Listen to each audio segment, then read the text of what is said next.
안녕하세요. 저는 얼마 전 사랑하는 사람과의 결혼식을 엎은 38살 미혼녀입니다. 결혼 생활을 해보기도 전에 예비 시댁과 문제가 생겼고 그걸 해결할 수 없어서 결국 연을 끊게 되었는데요. 구체적으로 따지자면 저와 시댁 문제라기보단 친정 엄마와 예비 시모의 대립 때문이었죠. 이 두 분이 사돈이 되기도 전에 서로 의가상에 돌아설 수밖에 없었던 이유가 솔직히 다소 유치합니다. 여기 사연들을 보니까 훨씬 괴롭고 기상천외한 일들이 많더군요. 제 글이 상대적으로 별일 아닌 것처럼 보일지 모르겠던걸요. 그만큼 사소한 이유로 틀어지게 되었다는 건데요. 저의 황당한 사연 한번 들어보시겠습니까? 저는 제 또래 나이의 예비신랑과 작은 기업에서 평범하게 사랑을 키웠습니다. 사내 연애였다는 거죠. 태생부터 날씬했던 저와 달리 예비신랑은 선천적으로 덩치가 있는 사람이었는데 동그란 덩치와 어울리게 상당히 순둥하고 귀여운 성격을 가지고 있었어요. 제가 빠지게 된 매력 중에 하나였죠. 곰돌이 같은 남자를 좋아한 제게 예비신랑은 안성맞춤이었고 그래서 제가 먼저 접근하여 만나게 된 거예요. 예비신랑은 쑥스러움도 좀 많았는데 적극적인 제 표현을 늘 부끄러워하더라고요. 만나볼수록 사람이 거짓말도 잘 못하고 진정성도 있고요. 제가 좀 더 좋아해서 쫓아다녔던 기억이 여전히 생생하네요. 그만큼 좋아했어요. 결혼을 할 정도로 끌려서 프로포즈도 제가 먼저 했거든요. 솔직히 예비 신랑이 좀 소극적인 부분이 있어서 저를 부담스러워할까 싶었는데 다행히 제 프로포즈에 한 번에 응해서 안심했었죠. 우리는 상견례 날짜를 잡기 전 양가 댁에 같이 찾아가 먼저 얼굴을 비출 계획을 짰어요. 그게 예비 신랑 제안이었는데요. 우리 집에 먼저 들리자는 예비 신랑의 의견을 수용하여 저는 엄마와 날짜를 잡았고 우리 엄마를 만나러 가게 되었습니다. 우리 엄마는 계곡 주변에서 펜션을 운영 중인데 아빠와 일찍부터 사별하여 도시 생활을 정리하고 산 주변으로 빠져나와 살고 있던 중이었거든요. 저도 엄마가 쓸쓸할까봐 같이 살고 있어요. 직장과는 거리가 먼 편이라 교통이 좀 불편하긴 하지만 자차로 1시간 정도는 엄마를 위해서 헌신할 수 있잖아요. 지금은 펜션이 비수기라서 예비신랑과 제가 인사드리러 가기 딱 좋은 시기였죠. 오느라 고생 많았어. 여기 길이 험해서 운전하는데 많이 힘들었지? 어여 앉아. 앉을 데가 마땅치 않네. 바닥에 좀 앉아도 되겠어? 엄마는 예비 신랑을 보고 첫인상부터 듬직하다며 아주 좋아해 주셨습니다. 예비 신랑도 엄마한테 잘 보이려고 원래 착한 성격을 더 착한 태도로 임하며 엄마 앞에서 바짝 긴장해 있었는데요. 그 모습이 얼마나 또 귀여웠는지 모릅니다. 엄마가 준비해주는 음식으로 간단한 식사를 하는데 예비 신랑은 가만히 있지를 못하고 계속 엄마를 돕더군요. 엄마가 가서 앉아 있어도 된다고 했는데도 엄마 뒤를 졸졸 따라다니면서 예쁜 짓을 알아서 잘도 했습니다. 저와 엄마가 보는 눈이 비슷했는지 엄마도 예비 신랑이 귀여워 죽는 겁니다. 안절부절하는 예비 신랑 모습에 엄마랑 둘이서 얼마나 배꼽 잡고 웃었는지 모릅니다. 그렇게 우리 엄마와 예비 신랑과의 첫 만남은 아주 좋았습니다. 예비 신랑도 엄마가 많이 웃어주니 좋은 사람 같다며 마음이 편했다고 하더군요. 예비 신랑이 예비 처가댁에 보여준 예의에 보답하고 싶어서 저도 예비 시댁을 뵙기 전 엄청 마음의 준비를 하였습니다. 잘 보여야 해서 머리부터 발끝까지 단정하게 풀세팅했고요. 남편에게 미리 시부모님의 정보를 따내 예상치 못한 일이 없도록 대비하려고 노력했죠. 그렇게 시댁을 방문하는 날이 되었을 때였습니다. 그동안 단련했던 마음가짐을 한 번 더 단단히 하며 예비 신랑을 따라 집 안으로 들어갔는데요. 예비 시댁 식구들을 보고 좀 놀랐던 건 다름 아닌 풍채였습니다. 예비 신랑한테 시부모님이 뭘 좋아하고 싫어하는지, 어떤 며느리 타입을 선호하시는지 이런 것만 물어봤지, 예비 시부모님 외관에 관해서는 전혀 생각도 못했거든요. 아마 매일 우리 엄마와 함께 지내다 보니 시댁도 우리 엄마 정도의 체격이라고만 생각했던 것 같아요. 일반 사람들 체격이 그러하니까요. 예비 신랑이 저보다 2배 정도 넓고 큰 사람인데 예비 시부뿐만 아니라 예비 시모까지도 예비 신랑과 비스무리한 체형이더군요. 풍채 때문인지 집이 넓은데도 상대적으로 좁고 사람이 더 거대해 보이는 느낌이 있었습니다. 솔직히 속으로는 그 덩치가 주는 압박감에 크게 당황했으나 저는 최대한 티를 내지 않고 밝게 인사를 드렸어요. 그랬더니 예비 시모가 인사는 받아주지도 않고 그저 소파에 앉은 채로만 저를 위아래로 훑고 있는 거 아니겠습니까? 예비 시부가 대신 제 인사를 받아주고 앉으라고 말해줘서 저는 제대로 예비 시모의 눈길을 피할 수 있었습니다. 아가씨는 우리 아들 어디가 좋아서 결혼하려는 거예요? 혹시 우리 아들이 둔해 보여서 부려먹을 생각으로 결혼하려는 건 아니죠? 저 착한 애 머슴처럼 옆에 끼고 살면서 결혼 생활 편하고 싶은 마음에 이 결혼하려는 거면 잘못 생각한 거라고 말해주고 싶네요. 아닙니다, 어머님. 저 대우 씨랑 결혼하는 거 그런 이유 아니에요. 솔직히 제가 더 좋아해서 남편한테 매달리는 실정이에요. 오해 없으셨으면 좋겠어요. 그건 결혼해봐야 알지. 입에 발린 말을 누가 못하겠어요? 그런데 아가씨 몸집으로 우리 대우 밥이나 차려줄 수 있을지 모르겠네요. 애 낳아서 키울 체력은 되려나? 어디 건강에 하자 있는 건 아니죠? 자, 그런 건 나중에 결혼해서 상의하면 될 일이고 애들 저녁 시간 맞춰서 왔는데 밥은 먹어야지. 식사 준비 다 해놨거든. 이쪽으로 오너라. 예비 시모는 제가 그냥 마음에 안 나봅니다. 끝까지 인사도 받아주지 않고 다짜고짜 하는 첫 대화가 저런 식이라 저는 또 당황할 수밖에 없었어요. 예비 신랑한테 왜 예비 시댁 성격을 묻는 걸 깜빡했는지 모르겠네요. 옆에서 예비 시부가 예비 시모를 말렸기에 망정이지 그 뒤로도 예비 시모는 몇 번이나 저를 못마땅해 하는 말들을 툭툭 던지더라고요. 제가 한마디 하면 수십 마디의 툴툴거림이 돌아오니 마음 놓고 애교를 부릴 수도 없고 잘 보이려고 연습한 갖가지 질문들도 대거 속으로 삼켜야 했죠. 좀 많이 가시방석이더군요. 그런데 웬만하면 제가 마음에 안 들어도 그걸 이렇게까지 티내야 하는 걸까요? 시댁 인사는 처음이라 잘 모르는데 다른 집도 인사 가면 시댁에서 이 정도로 솔직하게 티를 내는지가 궁금하더라고요. 보통은 그 상대가 자리를 비우거나 없으면 뒷담을 하지 않나 싶었어요. 어쨌든 그날의 식사 자리가 아주 힘들었다는 겁니다. 한 3시간 정도 있었던 것 같은데 기가 너무 빨린 채 집을 나왔어요. 그래도 다행인 건 예비 시모의 눈초리에도 제가 정말 많이 애써서 일부러 더 밝고 에너지 있게 그리고 예의 차려서 한결같이 행동했거든요.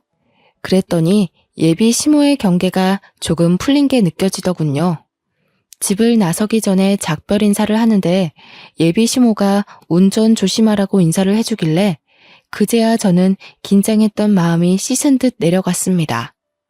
본래 성격이 좀 퉁명스러운 편이신 것 같더라고요. 자기 아들의 배우자가 될 사람을 보는 거라서 저렇게 나를 세운 거라고 봐요. 예비 신랑은 그날 저를 집에 데려다 주면서 엄청 사과를 하더라고요.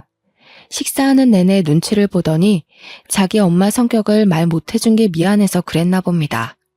그러면서 하는 말이 우리 엄마가 원래 뭐든 좀 부정적으로 생각해.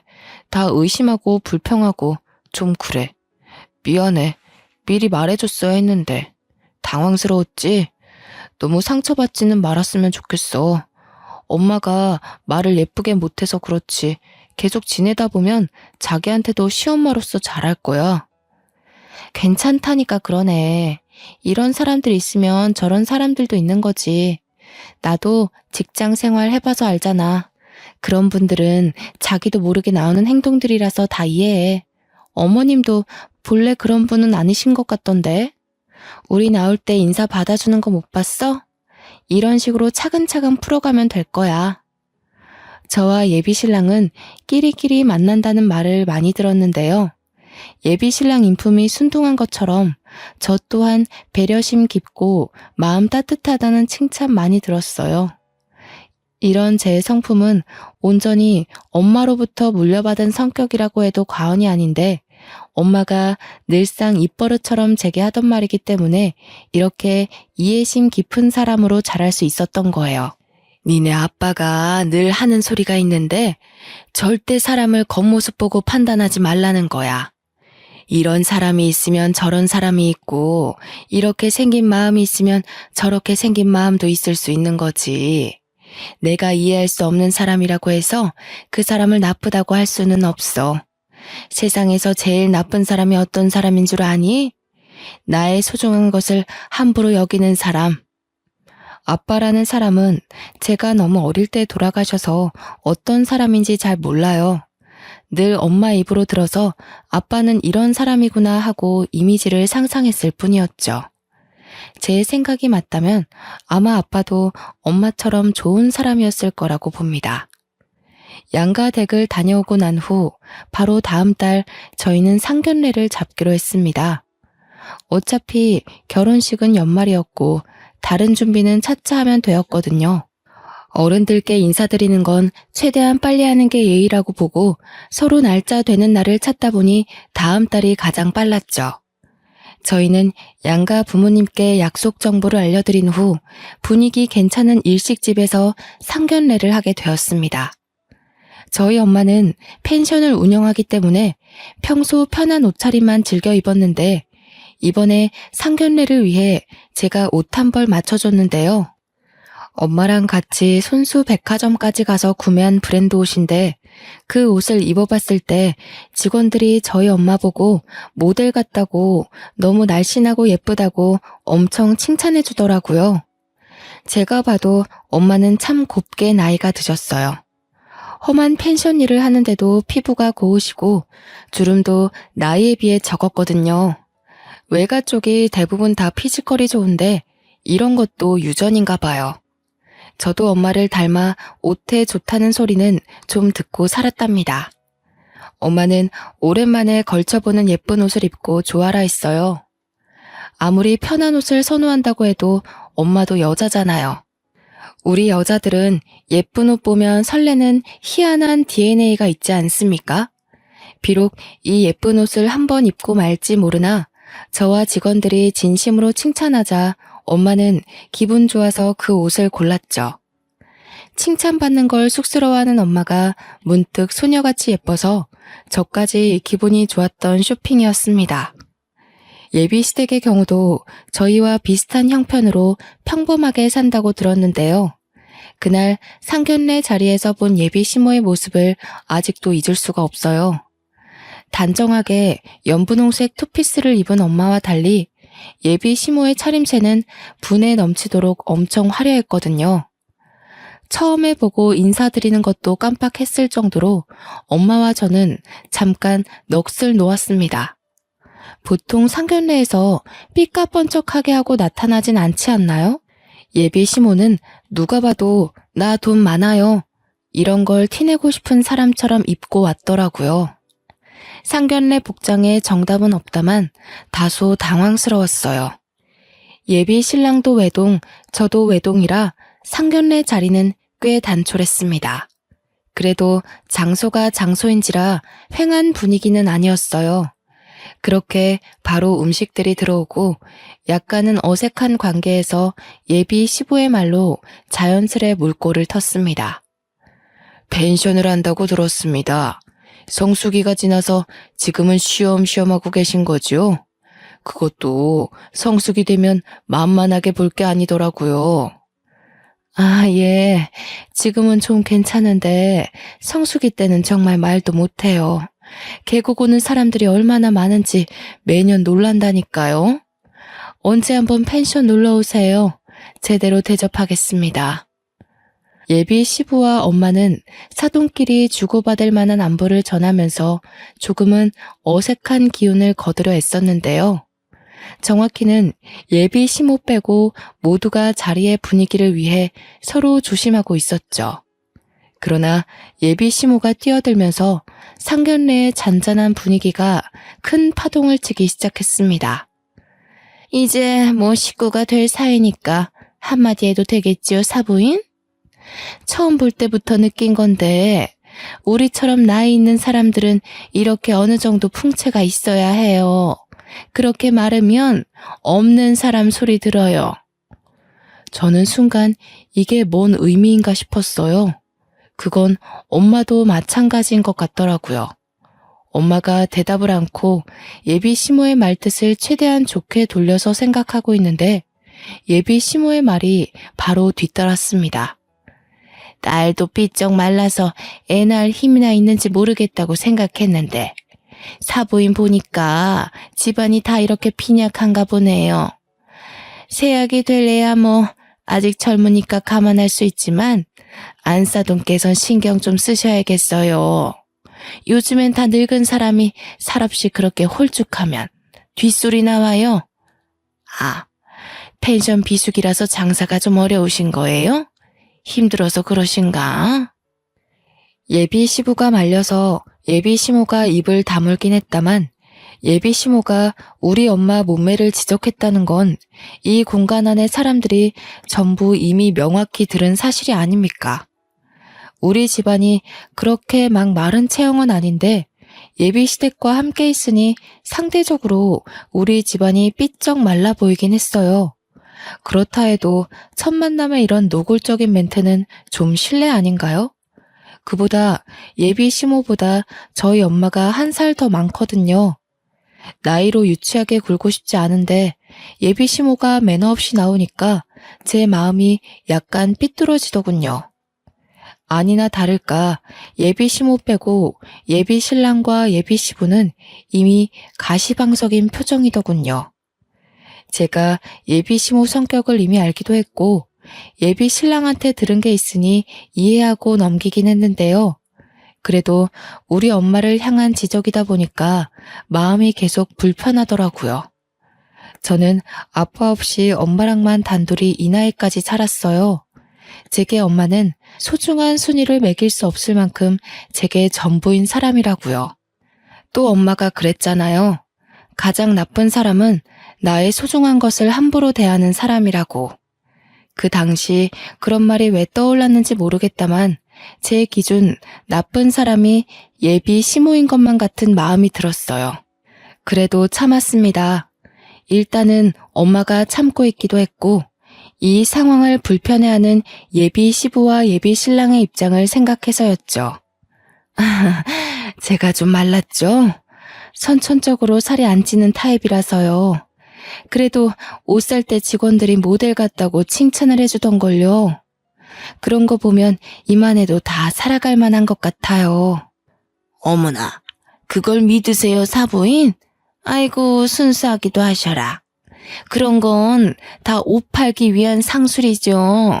자기네들 매출 올려야 되는데 사부인 보고 어머님 같은 분들은 삐쩍 꼴아서 옷태가 안 나요. 라고 어떻게 말하겠어요? 전혀 웃기지도 않은데 예비 시모가 혼자서만 홍홍거리며 웃는 겁니다. 이 무슨 무례한 짓인지 너무 어처구니가 없더군요. 지나가는 똥개도 예비 시모가 저희 엄마한테 신뢰를 범하고 있는 걸 알 정도로 심하다고 봤어요. 나 행복하게 결혼하는 걸 보여주려고 만든 상견례 자리인데 괜히 저희 엄마만 기분 상하게 한 것 같아 엄마에게 너무 미안하더군요. 차라리 그 자리에서 참지 말고 예비 시모한테 한마디 해줄 걸 그랬어요. 지나고 나니 그 자리를 그냥 넘긴 것이 후회가 됐습니다. 상견례가 끝나고 저와 예비 신랑은 엄마한테 사과를 했어요. 엄마는 좀 불쾌한 것 같았지만 말로는 괜찮다며 먼 거리의 본가를 혼자 돌아가셨죠. 그 후 솔직히 예비 신랑과 조금 다퉜습니다. 다퉜다기보단 제가 일방적으로 신경질을 낸 거네요. 예비 신랑은 자기 엄마 잘못을 알고 있어서 그런지 한마디도 못하고 중간중간 미안하다고만 했고요.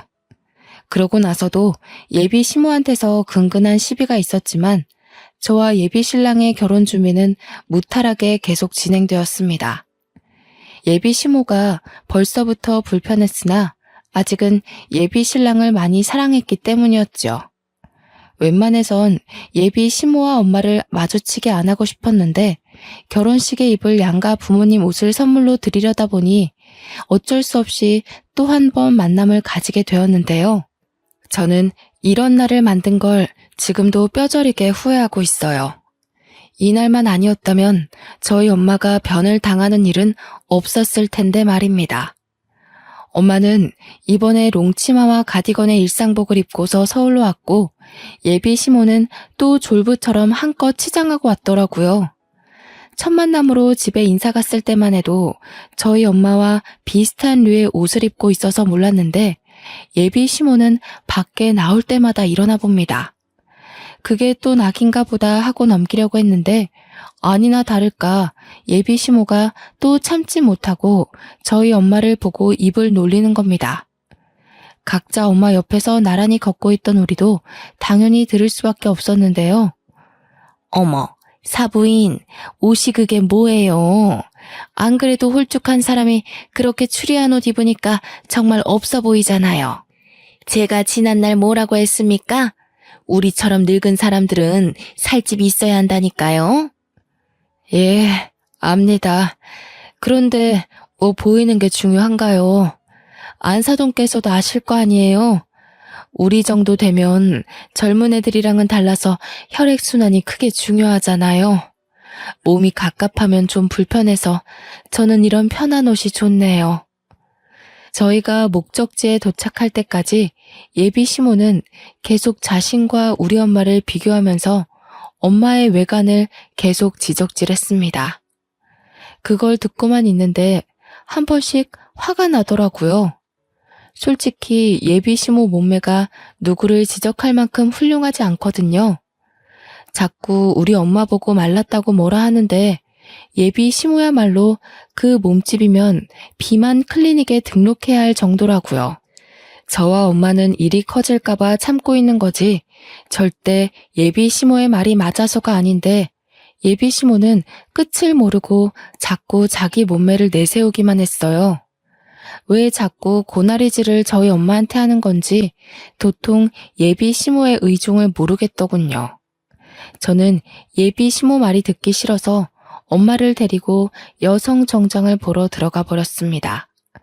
직원의 안내를 받고 엄마는 옷을 입어보기 시작했는데 예비 시모랑 예비 신랑이 멀찍이서 옷을 둘러보기만 하며 궁시렁대고 있더라고요. 엄마가 피팅룸에 있는 참에 저는 둘에게 다가갔죠. 어머님, 옷 좀 골라보셨어요? 어머님도 하나 골라서 디자인 한번 맞춰보세요. 저쪽에 거울 있거든요. 마음에 드시는 거 몇 개 골라주시면 저희가 봐드릴게요. 안 그래도 말할 참이었는데 요새 누가 이런 걸 입니? 촌스럽게. 이런 거 다 옛날식이야. 어쩜 이렇게 입고 싶은 스타일이 하나도 없을까? 보기 좋게 한복이나 한 벌 맞추면 될 걸 무슨 정장을 입는다고 유난인지 모르겠네. 너희 엄마는 정장이 좋다니? 한복을 입어야 삐쩍 마른 몸이 좀 가려질 텐데. 예비 시모야말로 한복으로 몸매를 가리고 싶었던 게 아닐까요? 입고 싶은 스타일이 없는 게 아니라 입을 수 있는 스타일이 없는 거 아닐까요? 저는 알고 있었어요. 예비 시모 사이즈를 맞추려면 어딜 가나 맞춤 정장을 해야 한다는 걸. 어쩔 수 없으니 그렇게 해줄 생각이었는데 예비 시모는 자꾸 다른 데 가보자고 하더라고요. 한복 매장 없냐면서요.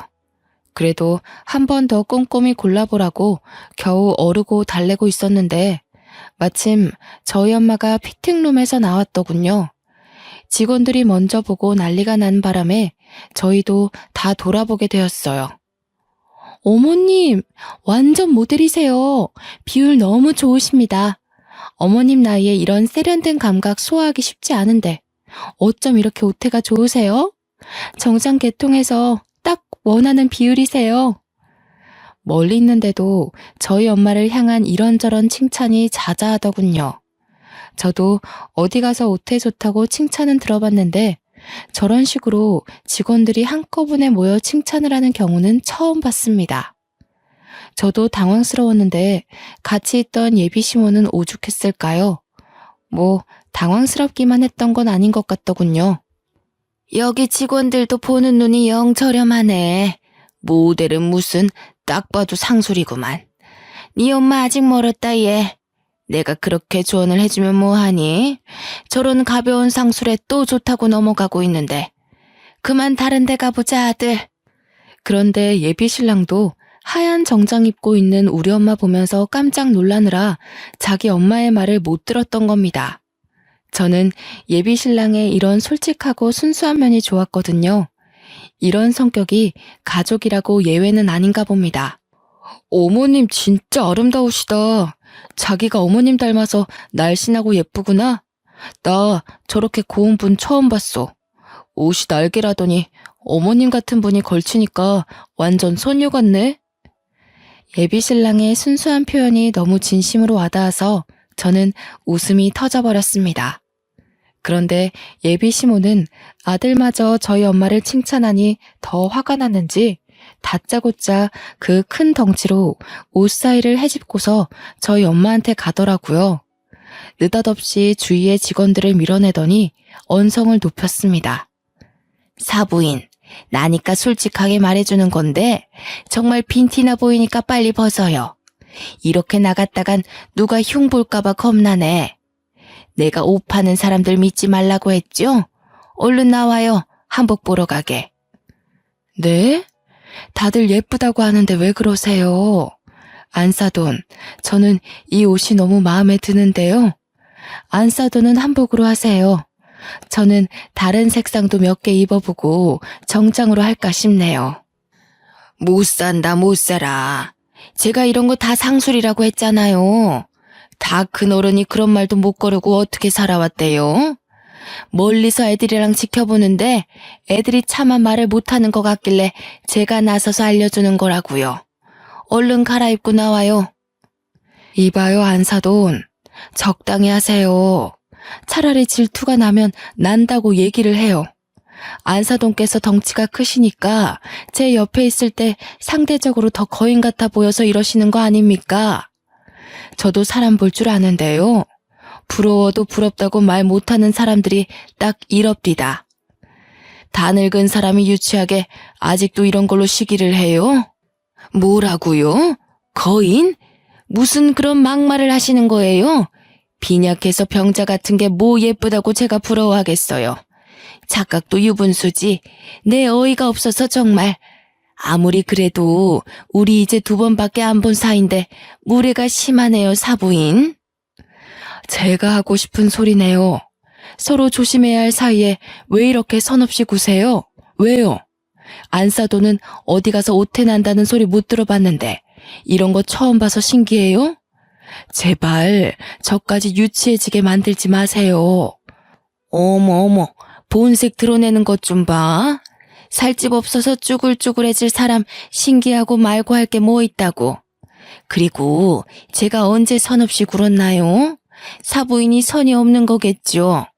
말이 아다르고 어다르다고 저는 조언을 한 거고 사부인은 저를 모욕한 거지요. 알았어요, 알았어. 확실히 덩치 때문에 목청도 크네. 공공장소니까 직원들 곤란하게 하지 말고 소란 그만 피웁시다. 아가씨, 이 옷 마음에 드네요. 그냥 이걸로 할게요. 엄마가 예비 시모를 무시하며 직원에게로 말을 돌리는데 일이 거기서 멈췄다면 우리 결혼이 말아먹진 않았을까요?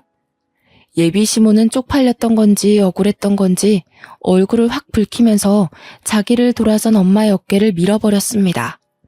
말 그대로 말라서 힘이 없던 저희 엄마는 그 큰 덩치가 주는 파워에 못 이겨 휘청하고 엉덩방아를 찢고 말았죠. 제가 봐도 너무 사정없이 넘어가 버린 모양새였죠. 너무 놀랐던 저는 급하게 쫓아갔고 뒤따라온 예비 신랑도 예비 시모를 말렸어요. 저희 엄마는 넘어진 부위가 아픈지 몇 번을 앓다가 얼굴이 빨개져서 이게 뭐 하는 짓이냐고 소리를 질렀는데요. 거기다 대고 예비 시모가 하는 말이 참 기가 막히더군요. 아이고, 꽃이네. 그렇게 말라깽이처럼 삐쩍 마르니까 중심도 제대로 못 잡고 넘어지는 거예요. 좀만 더 나이 먹으면 걸어 다닐 수는 있겠어요? 나중에 10년 있다가는 요양병원에서 휠체어나 타셔야겠는데? 옷이 이쁘면 뭐하나? 사람이 다리도 튼튼하고 체격이 있어야지. 다친 사람 앞에서 저런 말을 할 수 있다는 게 저는 무척 충격이더라고요. 심지어 지금 예비 신부는 가해자예요. 그런데 끝까지 자기 잘못을 자각하지 못하고 엄마를 계속 지적하네요. 직원들도 이런 상황을 처음 봤는지 충격으로 놀라서 말을 잃은 것 같더군요. 모두가 나서서 급하게 저희 엄마를 부축해 주는데 엄마 상태가 생각보다 많이 안 좋아 보였습니다. 평소에 남의 도움받는 걸 마다할 만큼 씩씩한 엄마가 중심을 못 잡고 안 되겠다며 다시 주저앉아 버리더라고요.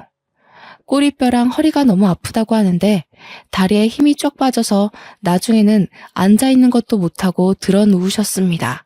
백화점 바닥이 대리석으로 되어 있기도 했고 피팅룸 주변에 낮은 선반들이 많았기에 잘못 부딪히면 골절될 만큼 위험한 환경이긴 했거든요. 저는 너무 놀래서 바로 119를 불렀어요. 그 와중에도 예비 시모는 궁시렁궁시렁 대고 있었는데요.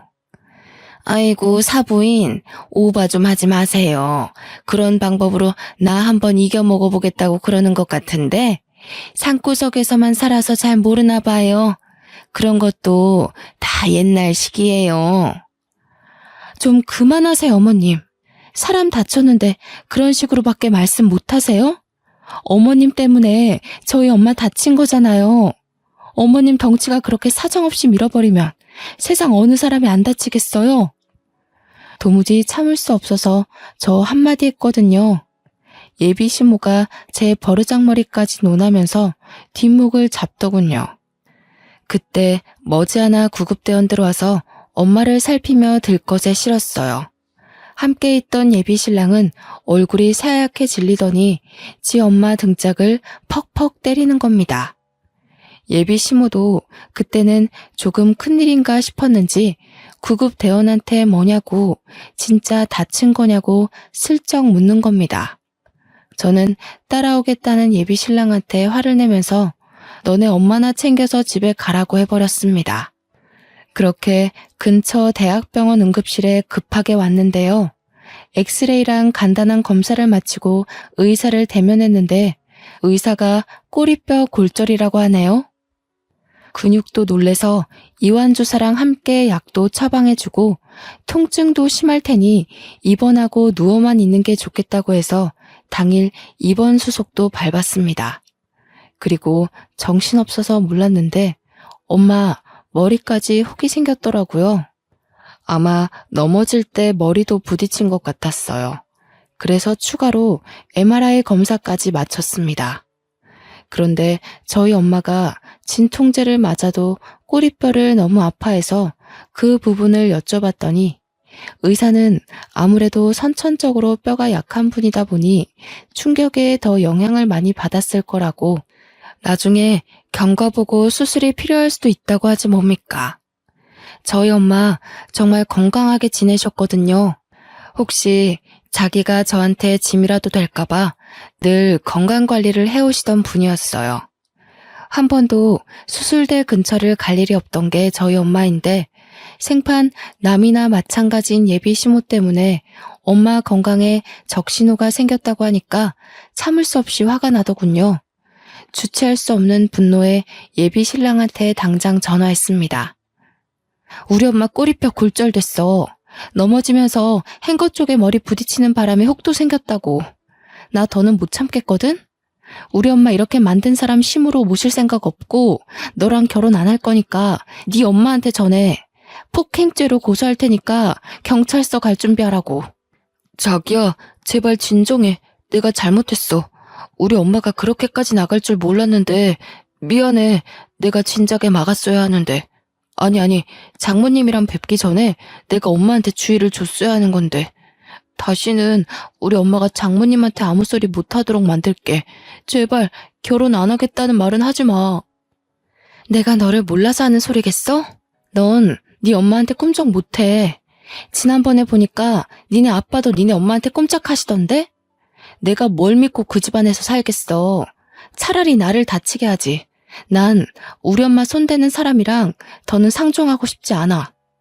자기 엄마가 그렇게 행동하는 사람인 줄 알면 아들인 자기가 맞거나 남편인 예비 시부가 진작에 바로 잡아놨어야 하는 거 아닌가요? 예비 시모가 대놓고 우리 엄마를 모욕하는 걸 둘 다 지켜보고만 있었잖아요. 이건 착한 걸 떠나서 비굴한 거라고 봐요.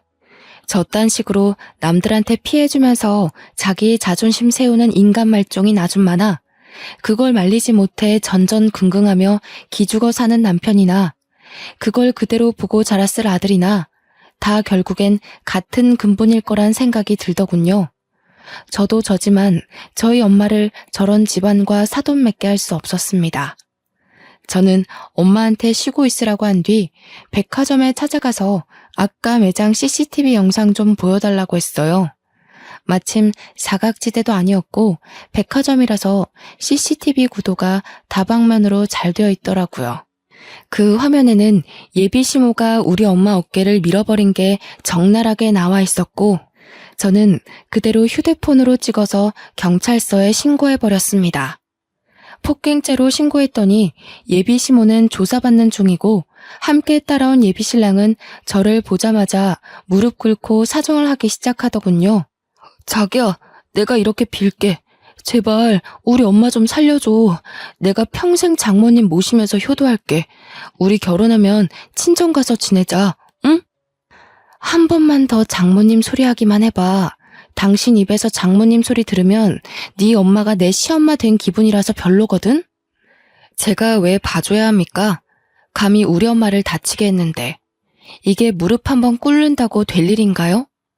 나이 먹고 제일 약한 곳이 허리라는데 살면서 척추가 하는 기능이 얼마나 비중이 큰데 이러다가 허리 쪽으로 만성 통증 생기면 어쩌려고 그런 생각 없는 짓을 했답니까? 저희 엄마 평생 허리 치료하면서 주기적으로 병원 다녀야 할지도 몰라요. 자기 엄마가 큰 잘못을 했으면 인정하고 벌을 받게 해야지. 우리 엄마 상태 들여다보지도 않고서 무작정 자기 엄마 걱정만 주구장창하는 건 무슨 경우랍니까? 생각할수록 기가 차서 합의해달라는 예비 신랑의 꼴까지 보기 싫더라고요. 근데 더 기가 막힌 건 예비 시모의 태도였습니다. 아들아, 당장 일어나지 못해? 뭘 잘못했다고 무릎을 꿇어? 무릎 꿇을 가치가 없는 것들이야. 어디 젊은 것이 못된 것만 배워서 지 시엠이 될 사람을 경찰에 신고한단 말이니? 너는 이런 여자 뭐가 좋다고 아직도 결혼 타령이야? 말은 바로 하세요, 아줌마. 무릎은 아들이 아니라 아줌마가 꿇으셔야죠. 아직도 상황 분간 안 되세요? 우리 엄마 지금 수술해야 할지도 모르거든요. 제가 조만간 진단서 떼서 제출할 건데 그럼 아줌마 폭행죄로 안 끝나요. 상해죄로 더 큰 처벌 받는다고요. 아줌마? 기가 차서 정말. 니네 엄마가 홀쭉해서 뼈 부서진 걸 왜 내 탓하니? 그래서 내가 평소에 살 좀 찌우라고 한 거야. 다 늙은 지엠이 건강 생각해줬으면 고맙다고 엎드려서 절이나 할 것이지. 버르장머리 없게. 뭐가 그렇게 잘나서 자꾸 자기 몸매 과시하는지 모르겠는데요. 아줌마 건강이야말로 급해 보이거든요. 아들한테 어디 가까운 비만 클리닉 좀 등록해달라고 하세요. 아줌마 처음 봤을 때 정말 굴러다니는 줄 알고 놀랐어요. 솔직히 제가 본 사람 중에 아줌마가 제일 뚱땡이거든요. 조금 유치해 보일지라도 그게 예비 시모한테 잘 먹히는 것 같아 저는 더 유치하게 몰아붙였어요. 그랬더니 지켜보던 형사님들이 몇 분 웃으시더라고요. 예비 시모 얼굴은 이미 빨개질 대로 빨개졌고요. 경찰서에서 가장 우스운 다툼을 한 뒤 며칠이 지났는데요.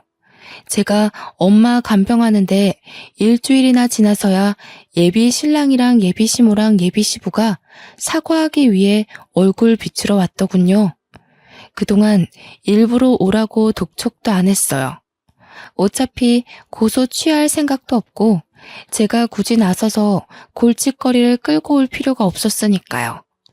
찾아왔길래 꼴도 보기 싫어서 인사도 안 했더니 머뭇거리고 있던 예비 시모 옆에서 예비 시부랑 예비 신랑이 사과 안 하냐고 엄청 쪼으더군요. 사과하면 될 거 아니야. 저기 사부인 미안해요. 나는 거기서 그렇게 힘없이 넘어질 줄 몰랐지. 내가 진짜 살짝 밀었거든. 정말 오해야. 내가 뭐하러 사람 다칠지도 모를 짓을 하겠어. 저기 아줌마, 지금 변명하러 온 거예요? 아줌마는 잘못할 의도가 없어졌는데 우리 엄마가 넘어지는 바람에 고소당해서 억울하다. 뭐 그런 얘기가 하고 싶은 거예요? 왜 찾아오신 거예요? 어처구니가 없어서 따져드니까 예비 시부랑 예비 신랑은 아무 말도 못하고 있고 예비 시모만 비죽거려가며 미안하다고 우물쭈물 또 사과를 하는 겁니다. 그때 지켜보던 엄마가 한마디 얹었는데요. 반성 좀 하셨어요? 안사동께서 잘못하신 건 저를 다치게 해서 고소받은 것만이 아니에요. 상대방을 겉으로 판단하고 조언을 가장에 멸시를 한 거, 그럼에도 잘못을 자각 못하고 목소리 높이는 뻔뻔함, 그게 잘못됐다는 거예요. 다시는 어디 가서 그러지 마세요. 아니 근데 삐쩍 꼴아있는 사람만 보면 이렇게 다치기 쉬우니까 살 좀 찌우라고 한 것뿐이에요. 사부인이 너무 말라서 그렇지 살만 좀 있었으면 이 지경까지는 안 다쳤겠지요. 이 말을 듣고 있던 옆 침대 환자들이 혀를 끌끌 차기 시작했습니다. 저희 엄마가 병원 입원한 지 일주일 만에 병실 환자들이랑 친해졌는데 보호자들까지 전부 저희 엄마가 왜 입원했는지 사정을 알고 있거든요. 그년 낯짝 한번 보고 싶다면서 다들 제 일처럼 성내주셨는데 이렇게 낯짝을 보게 된 거죠. 아이고 참네. 아지매요. 뭘 몰라서 그러는데 우리 나이에 아지매처럼 암소만 하면 골병 듭니다. 젊은 것들이야 젊어서 병을 이길 힘이나 있지. 우리같이 늙은 사람들이 그럴 힘이 있겠어요? 오래 살고 싶으면 관리 좀 하소. 아줌마 정도면 고도비만일 텐데 혈압 높지요? 조만간 당뇨라도 생기겠구만. 풍채 좋다는 말은 아줌마 같은 몸을 보고 하는 게 아니에요. 아줌마는 그냥 뭐 뒹글뒹글 굴러다닐 몸이네. 뚱뚱한 게 자랑은 아니지 않나요? 오히려 이쪽 분이 몸에 장근육도 있고 건강하던디. 의사 선생님도 이 짝 보고 평소 운동신경이 있는 덕에 이만한 거라고 하더이다. 어이가 없어서 원. 무슨 운동신경이요? 말라 비틀어진 인형같이 쓰러지더니만 참나 웃겨. 아직 상황 파악이 안 되시나 본데 세 분 다 무릎 꿇고 사정해도 모자라요. 형사고소 들어갔다면서요? 합의 안 되면 벌금 많이 물 텐데. 치료비까지 물어야 돼요. 돈 없으면 징역살이 할지도 모를 판인데 지금 그렇게 장난식으로 사과할 게 아니에요. 돈도 없는 사람들 같구만. 아줌마, 이 병원 오는데 메이커 덕지덕지 얹고 온 거 보니까 돈 많은 척 보이고 싶었나 본데 우리 아들이랑 며느리가 여기 의사거든요. 요즘 돈 많은 사람들 그렇게 안 입어요. 더 감추지. 병실 내 환자랑 보호자분들이 전부 저와 저희 엄마 편을 들어서 적극적으로 공격을 해주는데 너무 속이 시원하더라고요. 아무 말도 못하고 표정 썩어있는 예비씨 목골이 참 보기 재밌었어요. 더 할 말 없으시면 나가주시겠어요? 여기 환자분들 안정 취해야 되는데 그 큰 덩치로 입구를 막고 있으니까 보기만 해도 영 피로해서요. 이제 법적으로 해결할 일만 남았으니까 볼 필요도 없을 것 같은데 앞으로 찾아오는 일 없도록 해주세요. 아무 말 못한 예비시모는 자존심 무척 상해하면서 먼저 병실을 박차고 나갔습니다. 예비시부랑 예비신랑은 저희한테 미련이 있는 것 같았는데 저는 끝내 돌아보지 않았죠.